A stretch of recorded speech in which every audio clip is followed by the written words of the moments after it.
Des del Consorci de Comerç, Artesania i Moda us presentem Històries que inspiren, un projecte que reconeix el valor del comerç de proximitat a través d'experiències reals d'arreu de Catalunya. El comerç català representa un 15% del PIB. És un pilar essencial de la nostra economia i que ocupa 500.000 de persones. Però és molt més que això, és cohesió social, és la llum i la vida dels nostres pobles i ciutats. Avui el sector afronta nous reptes com la digitalització, els nous hàbits del consum, el relleu generacional i la sostenibilitat, però també grans oportunitats com les noves eines digitals, la col·laboració públic-privada i l'interès creixent pel consum responsable.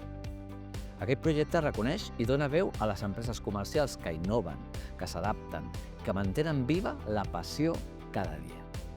Des del FECAM volem posar en valor el seu paper com a motor econòmic i social del territori i inspirar noves generacions per continuar aquest camí.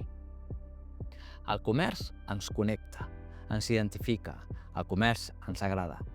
Històries que inspiren. Us convidem a descobrir-les i a compartir-les.